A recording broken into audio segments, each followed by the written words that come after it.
ये कहानी सुंदरपुर गांव की है, जहां किसान दिन रात मेहनत करते थे, लेकिन उनके हिस्से में गरीबी ही आती थी। गांव के ज्यादातर लोग केले की खेती करते थे।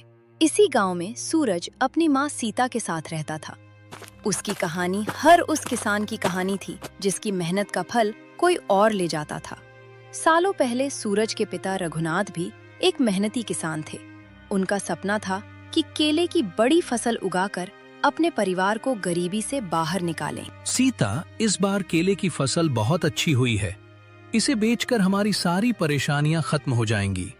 मैं अपने सूरज को एक अच्छी जिंदगी दूंगा। भगवान ने चाहा तो सब अच्छा ही होगा। आपने इस फसल के लिए बहुत मेहनत की है। बस मुझे डर है कि सेठ किरोड़ी इस बार भी कोई चाल न चल दे।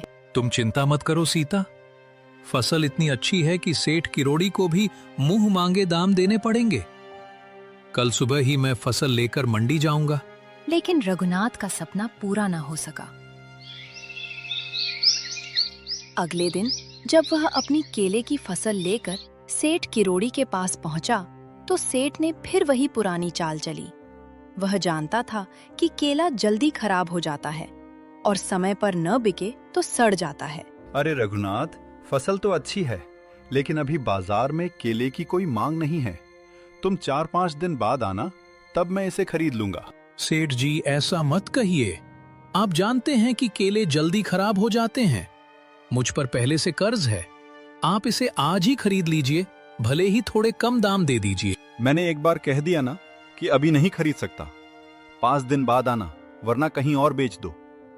वैसे भी इतनी बड़ी फसल यहाँ कोई और नहीं खरीदेगा। अब जाओ, मेरा समय मत खराब करो। सेठ जी, मेरी बात मान लीजिए। घर में छोटा बेटा है, पत्नी उम्मीद लगाए बैठी है। अगर फसल खराब हो गई तो मेरा परिवार बर्बाद हो जाएगा।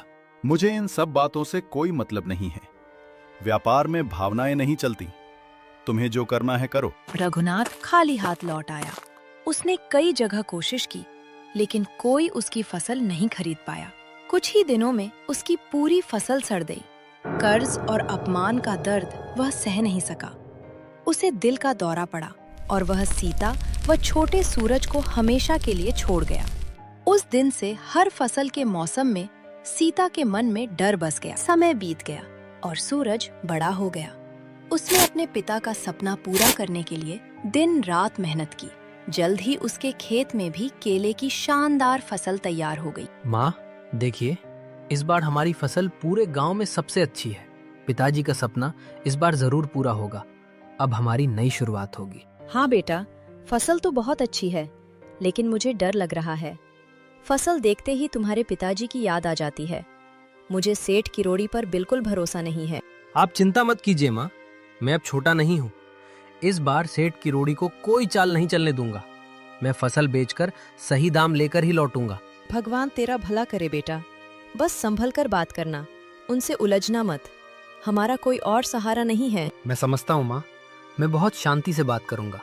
आप बस घर पर मेरा इंतजार करना। पूरी उम्मीद के साथ सूरज अपनी फसल लेकर उसी मंडी पहुंचा जहां कभी उसके पिता का अपमान हुआ था। सेठ किरोड़ी अब पहले से ज्यादा अमीर और घमंडी हो चुका था। सूरज ने अपनी बैलगाड़ी उसकी दुकान के सामने रोक दी। प्रणाम सेठ जी, मैं सूरज हूँ, रघुनाथ का बेटा। अपनी केले की फसल लेकर आया हूँ। एक बार देख लीजिए, केले बहुत अच्छे हैं। अच्छा, तो तुम रघुनाथ के बेटे हो। फसल तो ठीक है, लेकिन मेरे गोदाम में पहले से बहुत माल पड़ा है। ऊपर से बाजार के भाव भी गिरे हुए हैं। सेठ जी, मुझे बाजार का भाव पता है। केले की अच्छी मांग है। आप सही दाम लगा दीजिए। मुझे आज ही फसल बेचनी है। तुम मुझे व्यापार सिखाओगे? मैंने कहा ना, अभी नहीं खरीद सकता। फसल वापस ले जाओ और 4 दिन बाद आना। सेठ जी, 4 दिन में तो केले खराब हो जाएंगे। आप मेरे साथ वही कर रहे हैं जो सालों पहले मेरे पिता के साथ किया था। जुबान संभाल कर बात करो लड़के। मैंने जो कह दिया वही होगा। इंतजार नहीं करना है तो अपनी फसल यहाँ से ले जाओ। मुझे तुम्हारे केलों की जरूरत नहीं है। सेठ जी, मेरी मेहनत का मजाक मत उड़ाइए। आप चाहते हैं कि फसल खराब हो जाए ताकि बाद में उसे सस्ते दाम में खरीद सकें। हाँ, तो क्या कर लोगे? इस मंडी में मेरी मर्जी चलती है। तुम जैसे किसान मेरे सामने कुछ नहीं हो। फसल ले जाओ, 4 दिन बाद खुद मेरे पास लौट कर आओगे। मेरे पिता का नाम मत लीजिए सेठ जी, मैं हार नहीं मानूंगा। अगर आप फसल नहीं खरीदेंगे तो मैं कोई और रास्ता निकाल लूंगा। बड़ा है रास्ता निकालने वाला। जा, जो करना है कर ले। कुछ दिन में रोता हुआ मेरे पास ही आएगा। सूरज गुस्से और निराशा में फसल वापस घर ले आया। रास्ते भर उसे यही चिंता थी कि इन केलों का क्या होगा। अगर ये खराब हो गए तो उसकी सारी मेहनत बेकार हो जाएगी। घर पहुंचते ही सीता उसकी हालत देखकर सब समझ गई। क्या हुआ बेटा, तुम्हारा चेहरा इतना उदास क्यों है? क्या सेठ किरोड़ी ने फिर वही चाल चली? हाँ माँ, उसने फसल खरीदने से मना कर दिया। कहता है 4 दिन बाद आना। वो जानता है कि तब तक केले खराब हो जाएंगे और फिर उन्हें सस्ते में खरीद लेगा। मुझे पहले से ही डर था बेटा। तेरे पिताजी भी ऐसे ही खाली हाथ लौटे थे और आज तू भी। अब हम कर्ज कैसे चुकाएंगे? माँ आप रोइए मत, मैं इतनी जल्दी हार नहीं मानूंगा। बस मुझे थोड़ा सोचने का समय दीजिए। ठीक है बेटा, तू बैठ, मैं तेरे लिए खाना लगाती हूँ। सुबह से तूने कुछ नहीं खाया है, भूख से तेरा पेट भी जल रहा होगा। सूरज केलों की चिंता में डूबा था। वह रसोई में माँ की मदद करने लगा। तभी कच्चे केले का एक पतला टुकड़ा उसके हाथ से फिसलकर खौलते तेल में जा गिरा। अरे बेटा ध्यान से, तेल उछल जाएगा तो हाथ जल जाएगा। तेरा ध्यान कहाँ है? माफ करना माँ, बस वो केले ही दिमाग में घूम रहे हैं। सूरज ने केले का टुकड़ा तेल से निकाला। वह सुनहरा और कुरकुरा हो गया था। जैसे ही उसने उसे चखा, उसके चेहरे पर मुस्कान आ गई। अचानक उसके दिमाग में एक नया विचार आया। माँ 1 मिनट, ये चक्कर देखना। क्या है बेटा? ये तो तूने कच्चा केला तल दिया है। ये कोई खाने की चीज है भला? आप एक बार खाकर तो देखिए माँ, प्लीज। अच्छा ला, दे इधर। सीता ने वो तला हुआ केले का टुकड़ा खाया और वह भी हैरान रह गई। अरे ये तो बहुत ही कुरकुरा और अच्छा लग रहा है। इसमें थोड़ा सा नमक और मसाला डाल दे तो ये तो किसी नमकीन से भी ज्यादा स्वादिष्ट लगेगा। यही तो माँ, अगर हम कच्चे केलों के चिप्स बना ले तो वे जल्दी खराब नहीं होंगे, महीनों तक चलेंगे और हमारी फसल भी बच जाएगी। केले के चिप्स? बेटा ये तू क्या कह रहा है? मैंने तो आज तक किसी को ऐसे चिप्स बेचते नहीं देखा। यही हमारी ताकत बनेगी माँ। सेठ किरोड़ी हमारी मजबूरी का फायदा उठाता है क्योंकि केले जल्दी खराब हो जाते हैं। लेकिन अगर हम ये चिप्स बना ले तो कोई हमारा नुकसान नहीं कर पाएगा। हम चिप्स बनाकर सीधे बाजार में बेचेंगे। लेकिन बेटा ये कैसे होगा? हमारे पास न मशीन है न कारखाना। इस छोटी सी रसोई में हम कितना काम कर पाएंगे? शुरुआत छोटी ही होती है माँ, जो है उसी से काम शुरू करेंगे। बस आप मेरा साथ दीजिए। अगर ये काम चल गया तो पूरे गांव के किसानों की किस्मत बदल जाएगी। उस रात सूरज और सीता ने मिलकर केले के चिप्स बनाए और सुबह उन्हें छोटे छोटे पैकेटों में भर लिया। फिर सूरज उन्हें बेचने गांव के चौराहे पर पहुंच गया। आइए, ताजे और कुरकुरे केले के चिप्स लीजिए, बिल्कुल घर के बने हुए शुद्ध चिप्स। एक बार खाएंगे तो स्वाद भूल नहीं पाएंगे। लेकिन शुरुआत इतनी आसान नहीं थी। लोग सूरज की दुकान के पास से गुजर जाते, लेकिन कोई भी केले के चिप्स खरीदने में दिलचस्पी नहीं दिखा रहा था। कुछ लोग तो उसका मजाक भी उड़ा रहे थे। अरे सूरज, ये क्या नया नाटक शुरू कर दिया तूने? आलू के चिप्स तो सुने थे, केले के भी कोई चिप्स होते हैं भला? जा जाकर खेत में काम कर, ये सब तेरे बस का नहीं है। हाँ भाई, ये सब शहरों में चलता है। हमारे गांव में इन पैकेटों को कौन खरीदेगा? अपना समय बर्बाद मत कर। काका आप एक बार मुफ्त में चक्कर तो देखिए, अगर पसंद ना आए तो मत खरीदना। नहीं नहीं, हमें नहीं खाने तेरे ये नए तरीके के चिप्स। पता नहीं कैसे तेल में बनाए होंगे। दोपहर तक सूरज का एक भी पैकेट नहीं बिका। वह निराश हो गया। तभी स्कूल से लौट रही गुड़िया नाम की एक बच्ची उसकी दुकान के पास आकर रुकी। सूरज भैया, ये पैकेट में क्या है? ये तो बहुत ही अलग लग रहा है। गुड़िया, ये केले के चिप्स है। मैंने और माँ ने मिलकर बनाए हैं। बहुत ही कुरकुरे और चटपटे हैं। क्या तुम खाना चाहोगी? लेकिन मेरे पास तो सिर्फ 2 ही रुपए है भैया, इसमें तो कुछ नहीं आएगा। कोई बात नहीं गुड़िया, ये पहला पैकेट मेरी तरफ से तुम्हारे लिए फ्री है। तुम इसे खाकर बताओ कि ये कैसा बना है। सूरज ने एक पैकेट खोलकर गुड़िया को दे दिया। गुड़िया ने जैसे ही पहला चिप्स अपने मुंह में डाला, उसकी आंखें चमक उठी। वाह भैया, ये तो बहुत ही स्वादिष्ट है। मैंने आज तक इतने अच्छे चिप्स कभी नहीं खाए। इसमें जो मसाला है वो तो बहुत ही कमाल का है। सच कह रही हो गुड़िया? तुम्हें सच में ये चिप्स पसंद आए? हाँ भैया, बहुत ज्यादा। आप रुकिए, मैं अपनी फ्रेंड्स को भी बुला कर लाती हूँ। उन्हें भी ये बहुत पसंद आएगा। गुड़िया ने अपनी सहेलियों को भी चिप्स चखाए। थोड़ी ही देर में कई बच्चे सूरज की दुकान पर आ गए। सूरज भैया, मुझे भी एक पैकेट दीजिए। मुझे 2 पैकेट चाहिए भैया। हाँ हाँ बच्चों, आराम से, सबको मिलेगा। उस दिन सूरज के सारे पैकेट बिक गए। ये छोटी शुरुआत थी, लेकिन सूरज के लिए ये एक बड़ी जीत थी। वो खुशी खुशी घर जाकर माँ को सब बताने लगा। माँ कमाल हो गया, हमारे सारे चिप्स बिक गए। बच्चों को हमारे चिप्स बहुत पसंद आए हैं। कल हमें और भी ज्यादा चिप्स बनाने होंगे। सच में बेटा, ये तो बहुत अच्छी खबर है। भगवान का लाख लाख शुक्र है। अब हमें सेठ किरोड़ी के सामने हाथ फैलाने की जरूरत नहीं पड़ेगी। धीरे धीरे पूरे गांव में सूरज के चिप्स मशहूर हो गए। लोग उन्हें पसंद करने लगे और मांग तेजी से बढ़ने लगी। तब सूरज को समझ आ गया कि अब इस काम को बड़ा करना होगा। माँ, अब सिर्फ हमारे केले काफी नहीं है, हमें गांव के दूसरे किसानों से भी केले खरीदने होंगे। इससे उनका भी फायदा होगा और हमारा काम भी बढ़ेगा। तू सही कह रहा है बेटा। अगर हम किसानों को सही दाम देंगे तो वे खुशी खुशी अपने केले हमें बेचेंगे। सूरज ने गांव के किसानों को इकट्ठा किया और उनके सामने अपनी बात रखी। काका भाइयों, आप सब जानते हैं कि सेठ किरोड़ी किसानों के साथ क्या करता है। मैंने केले के चिप्स का काम शुरू किया है और इसकी अच्छी मांग है। मैं चाहता हूं कि आप अपनी फसल उसे सस्ते में बेचने के बजाय मुझे बेचें। मैं आपको सही दाम दूंगा, वो भी नकद। सूरज बेटे, बात तो तेरी बहुत अच्छी है, लेकिन क्या तू सच में हमारी सारी फसल खरीद पाएगा? तेरे पास इतने पैसे कहां से आएंगे? काका, हम धीरे धीरे शुरुआत करेंगे। मैं जितना फसल खरीदूंगा उसके पैसे तुरंत दूंगा। सेठ किरोड़ी के सामने अपमान सहने से अच्छा है कि हम मिलकर अपना खुद का काम खड़ा करें। मुझे सूरज की बात सही लग रही है। मैं तो वैसे भी किरोड़ी से बहुत परेशान हूँ। मेरी फसल सूरज ही खरीदेगा। गांव के किसानों ने सूरज का साथ दिया। वह उनसे सही दाम पर केले खरीदने लगा। काम बढ़ा तो गांव की औरतें भी चिप्स बनाने और पैकिंग में जुड़ गईं। गांव में रोजगार बढ़ने लगा और सूरज का छोटा काम पूरे गांव का कारोबार बन गया। लेकिन जब ये खबर सेठ किरोड़ी तक पहुंची तो उसके होश उड़ गए। क्या कह रहे हो तुम? वो रघुनाथ का बेटा सूरज मुझसे टक्कर लेगा? उसके चिप्स की वजह से मेरी मंडी में केले आना कम हो गए हैं। हाँ सेठ जी, ये सच है। गांव के किसान अब अपनी फसल सूरज को बेच रहे हैं। वो उन्हें तुरंत नकद पैसा देता है। गांव की औरतें भी उसके साथ काम कर रही हैं। उसका कारोबार तेजी से बढ़ रहा है। ऐसा नहीं हो सकता। एक किसान का बेटा मेरा व्यापार खराब करे। मुझे कुछ करना होगा। अगर यही चलता रहा तो बाजार में मेरी पकड़ खत्म हो जाएगी। सेठ किरोड़ी बदला लेने का मौका ढूंढ रहा था और उसे वह जल्द ही मिल गया। कुछ दिनों बाद गांव में बड़ा सालाना मेला लगने वाला था। सूरज भी वहां अपने केले के चिप्स की दुकान लगाने वाला था, लेकिन सेठ किरोड़ी उसे बर्बाद करने की तैयारी कर चुका था। सेठ जी, सूरज ने मेले में सबसे अच्छी जगह पर अपनी दुकान की जगह बुक की है। वो वहाँ हजारों पैकेट बेचने की तैयारी कर रहा है। करने दो उसे तैयारी। उसकी दुकान के सामने बड़ा स्टॉल लगाओ।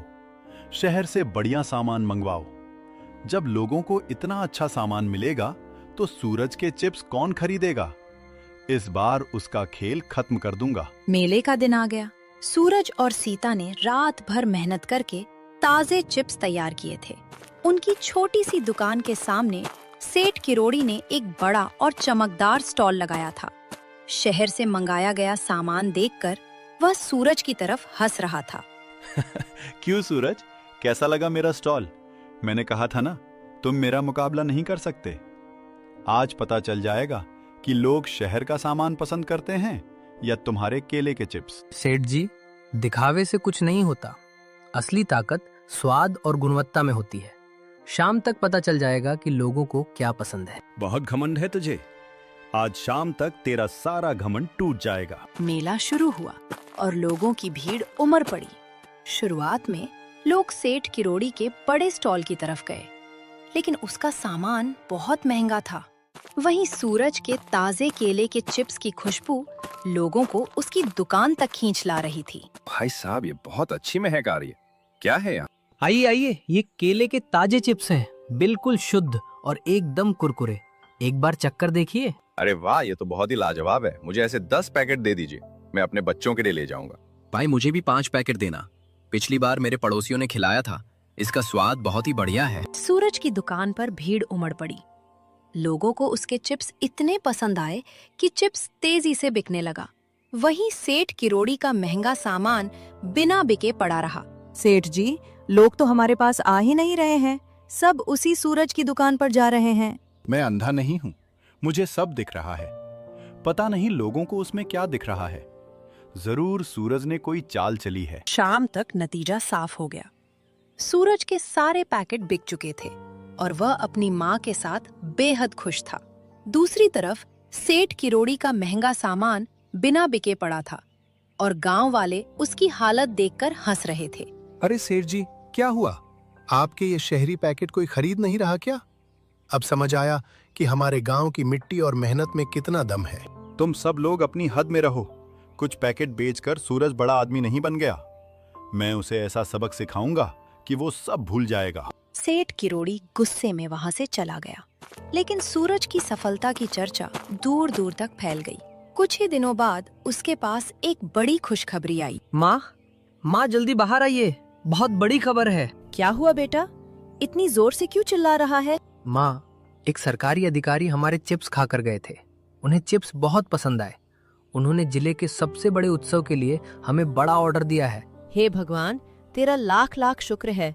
ये तो सच में बहुत बड़ी बात है बेटा। हाँ माँ, अगर हमने ये ऑर्डर पूरा कर दिया तो हमारा काम पूरे राज्य में फैल जाएगा। इससे गांव के किसानों की जिंदगी बदल सकती है। अब हमें दिन रात मेहनत करनी होगी। सूरज और पूरा गांव ऑर्डर पूरा करने में जुट गया। यह उसके जीवन का सबसे बड़ा मौका था। लेकिन दूसरी तरफ सेठ किरोड़ी उसे बर्बाद करने की खतरनाक साजिश रच रहा था। सूरज, मेले में मेरे अपमान की कीमत तुझे चुकानी पड़ेगी। तू इस बड़े ऑर्डर के सपने देख रहा है ना? कल सुबह तक तेरा सारा काम बर्बाद हो चुका होगा। सेठ किरोड़ी ने अपने आदमियों को सूरज के कारखाने की तरफ भेज दिया। अगली सुबह सूरज और गांव वाले काम की जगह पहुंचे तो उनके होश उड़ गए।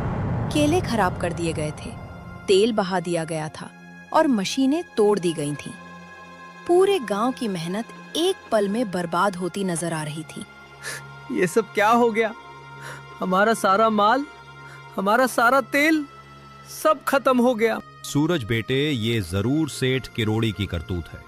वो हमारी तरक्की नहीं देख सका। अब हम क्या करेंगे? हमारी सारी मेहनत बर्बाद हो गई। हमने समय पे माल देने का वादा किया था। अब ऑर्डर पूरा नहीं हुआ तो सब रद्द हो जाएगा। हमारे लगाए हुए पैसे भी डूब जाएंगे। सूरज, अब क्या होगा? हे भगवान, तूने ये कैसा दिन दिखा दिया। हमने तो किसी का बुरा नहीं चाहा था, फिर हमारे साथ ही ऐसा क्यों होता है हमेशा? माँ, शायद मैं हार गया। मैंने सोचा था कि सब बदल दूंगा, लेकिन मैं आप सबको मुश्किल में डाल बैठा। काका, मुझे माफ कर दीजिए। मेरी वजह से आप सबका नुकसान हो गया। ऐसा मत कहो सूरज, तुमने हमेशा हमारे भले के लिए मेहनत की है। दोषी तुम नहीं, वो है जिसने ये सब किया। लेकिन गुस्से में कोई गलत कदम उठाकर हम अपनी परेशानी और नहीं बढ़ा सकते। नहीं काका, हम ऐसा कुछ नहीं करेंगे। गलत का जवाब गलत से नहीं दिया जाता। लेकिन सच कहूं तो मुझे समझ नहीं आ रहा कि अब इस मुश्किल से कैसे निकले। हमारे पास न तेल बचा है, न मशीनें और न ही दोबारा सब खरीदने के पैसे। सूरज पूरी तरह टूट चुका था। वह चुपचाप बर्बाद हुए सामान को देख रहा था। गांव वालों की उम्मीद भी टूटने लगी थी। तभी सीता आगे आई और सूरज को संभालते हुए बोली, सूरज, मेरी तरफ देख। क्या तू इतनी जल्दी हार मान लेगा? तेरे पिताजी की सबसे बड़ी गलती यही थी कि उन्होंने उम्मीद छोड़ दी थी। क्या तू भी वही गलती दोहराएगा? तो मैं क्या करूं माँ? हमारे पास कुछ बचा ही नहीं है। न तेल है, न मशीनें। ऐसे में इतना बड़ा ऑर्डर कैसे पूरा होगा? अगर हम समय पर माल नहीं भेज पाए तो हमारा भरोसा हमेशा के लिए टूट जाएगा। बेटा, किरोड़ी ने हमारा सामान तोड़ा है, हौसला नहीं। उसने हमारे खेत नहीं छीने, हमारे हाथों की ताकत नहीं छीनी। हार मानने से कुछ नहीं बदलेगा। अपने मन को शांत कर और सोच, अब आगे क्या किया जा सकता है। सीता की बातों से सूरज को फिर हिम्मत मिली। वह सोचता हुआ गांव के बाहर निकल गया। रास्ते में उसकी नजर चौपाल पर बैठे रामू दादा पर पड़ी, जो धूप में कुछ सुखा रहे थे। प्रणाम दादा, आप इस कड़ी धूप में यहाँ क्या कर रहे हैं? जीते रहो बेटा, मैं ये आंवले सुखा रहा हूँ। पुराने समय में लोग चीजों को धूप में सुखाकर महीनों तक संभाल कर रखते थे। तुम्हारी दादी भी आम सुखाकर अमचूर बनाती थी और कच्चे केलों को सुखाकर उनका आटा तैयार करती थी। कच्चे केलों को सुखाकर आटा?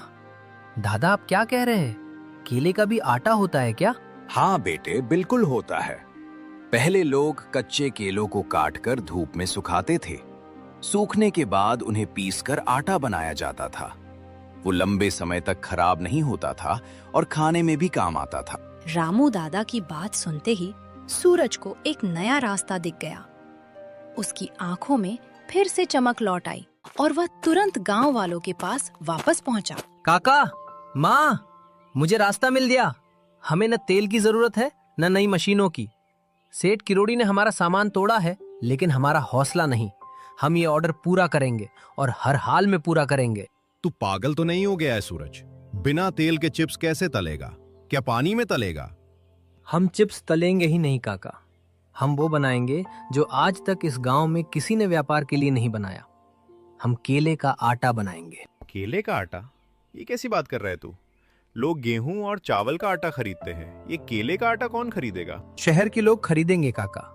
आजकल लोग सेहत को लेकर काफी जागरूक हैं। जो लोग व्रत रखते हैं या गेहूं नहीं खाते, वे ऐसे आटे अच्छे दामों में खरीदते हैं। केले का आटा भी बाजार में काफी कीमत पर बिकता है। लेकिन बेटा, ये बनेगा कैसे? हमारे पास तो इतना समय भी नहीं है। समय है माँ। अगर पूरा गांव साथ दे तो हम ये कर सकते हैं। हम केलों को काटकर धूप में सुखाएंगे और फिर उन्हें चक्की में पीसकर आटा बनाएंगे। इसमें पैसे नहीं, सिर्फ मेहनत लगेगी। गांव का हर व्यक्ति साथ आएगा, तभी ये काम पूरा होगा। सूरज सही कह रहा है भाइयों। सेठ किरोड़ी चाहता है कि हम हार मान लें, लेकिन हम ऐसा नहीं करेंगे। मैं तुम्हारे साथ हूँ सूरज, बताओ क्या करना है? मैं भी तैयार हूँ। मेरे घर के सारे लोग काम करेंगे। हम आज ही सारे केले काट डालेंगे। सूरज की बात सुनकर पूरे गांव में फिर से उत्साह लौट आया। हर कोई काम में जुट गया। औरतें केले छीलने लगी, आदमी उन्हें काटने लगे और बच्चे उन्हें छतों पर सुखाने लगे। 2 दिन की तेज धूप में केले अच्छी तरह सूख गए। माँ, केले पूरी तरह से सूख गए हैं। अब हमें इन्हें पीसना है। मैंने और गांव की बाकी औरतों ने अपनी पत्थर की चक्कियां साफ कर ली हैं बेटा। हम सब मिलकर रात भर इन्हें पीसेंगे, तू चिंता मत कर। उस रात पूरे गांव ने मिलकर काम किया। सुबह तक बोरियों में भरा शुद्ध केले का आटा तैयार था। सूरज ने उसे साफ पैकेटों में भरा और लेकर शहर के उस अधिकारी के पास पहुंच गया जिसने बड़ा ऑर्डर दिया था। सर, मैं सुंदरपुर से सूरज हूँ। आपने मुझे केले के चिप्स का ऑर्डर दिया था। हाँ सूरज, मुझे याद है। लेकिन तुम ये क्या लेकर आए हो? चिप्स कहाँ हैं? सर, मैं आपसे सच नहीं छिपाऊंगा। कुछ लोगों ने हमारा काम बर्बाद करने की कोशिश की, इसलिए मैं चिप्स नहीं ला सका। लेकिन मैं खाली हाथ नहीं आया हूँ। मैं आपके लिए एक ऐसी चीज लाया हूँ जो और भी ज्यादा उपयोगी और सेहतमंद है। ये क्या है सूरज? इसमें तो सफेद पाउडर जैसा कुछ लग रहा है। सर, ये शुद्ध केले का आटा है। इसे हमने अपने हाथों से तैयार किया है। आप इसे एक बार उत्सव में रखकर देखिए। अगर लोगों को पसंद ना आए तो मुझे 1 पैसा मत दीजिएगा। अधिकारी ने पैकेट खोलकर उस आटे को देखा। उसकी शुद्धता और सूरज की ईमानदारी देखकर वह बहुत प्रभावित हुआ। सूरज, मुझे तुम्हारी मेहनत और हिम्मत पसंद आई। हालात मुश्किल थे, फिर भी तुमने नया रास्ता निकाला। मैं इस केले के आटे को उत्सव में जगह दूंगा। मुझे भरोसा है कि लोगों को ये पसंद आएगा। उत्सव में केले का आटा खूब पसंद किया गया। मांग इतनी बढ़ी कि सूरज को लगातार बड़े ऑर्डर मिलने लगे। बड़े व्यापारी खुद उसके गांव आने लगे। ये खबर सुनकर सेठ किरोड़ी बौखला गया। ये कैसे हो सकता है? मैंने उस सूरज का सब कुछ बर्बाद कर दिया था, फिर वो दोबारा कैसे खड़ा हो गया? ये केले का आटा क्या बला है? सेठ जी, सूरज ने नया रास्ता निकाल लिया। अब शहर के बड़े व्यापारी उसी का माल खरीद रहे हैं। किसान भी अपनी फसल उसे ही बेच रहे हैं। हमारी मंडी में केले आना लगभग बंद हो गए हैं। मैं ऐसा नहीं होने दूंगा। इस बाजार पर सिर्फ मेरा राज है। अगर वो केले का आटा बनाकर पैसे कमा सकता है तो मैं उससे भी ज्यादा पैसे कमाऊंगा। लेकिन हम कैसे कमाएंगे सेठ जी? हमारे पास तो केले ही नहीं हैं। केले बाहर से मंगवाओ। मुझे जितना हो सके उतना माल चाहिए। जब बाजार में मेरा माल सस्ते दाम पर भर जाएगा तो सूरज के लिए टिकना मुश्किल हो जाएगा। तब उसे समझ आएगा कि व्यापार कैसे चलता है। लेकिन सेठ जी, बारिश का मौसम शुरू होने वाला है। अगर रास्ते में तेज बारिश हुई तो इतने लंबे सफर में केले खराब हो सकते हैं। इससे हमें बड़ा नुकसान हो सकता है। तुम मुझे व्यापार मत सिखाओ, मैंने जो कहा है वही करो। मुझे हर हाल में माल चाहिए, चाहे जितना पैसा लगे, लेकिन इस बार मैं सूरज को हरा कर रहूंगा। सूरज को हराने की जिद में सेठ किरोड़ी ने दूसरे राज्य से केलों से भरे कई ट्रक मंगवा लिए। लेकिन 2 दिन बाद मौसम ने करवट ली और भयंकर बारिश शुरू हो गई। अब उसका पूरा दाव खतरे में पड़ चुका था। सेठ जी, गजब हो गया। क्या हुआ? तू इतना घबराया हुआ क्यों है? ट्रक कहाँ तक पहुँचे? सेठ जी, बड़ी मुसीबत हो गई। रास्ते में भयंकर बारिश और बाढ़ आ गई है। सड़कें टूट गई हैं और हमारे सारे ट्रक बीच रास्ते में फंस गए हैं। क्या बकवास कर रही हो? ट्रकों को तुरंत पीछे मोड़ो और किसी सुरक्षित जगह पहुंचाओ। अब कुछ नहीं हो सकता सेठ जी। ड्राइवर अपनी जान बचाकर भाग गए हैं। रास्ते बंद हैं और कई दिनों तक खुलने वाले नहीं। ट्रकों में पड़ा सारा माल खराब हो जाएगा। हमें बहुत बड़ा नुकसान हो गया है।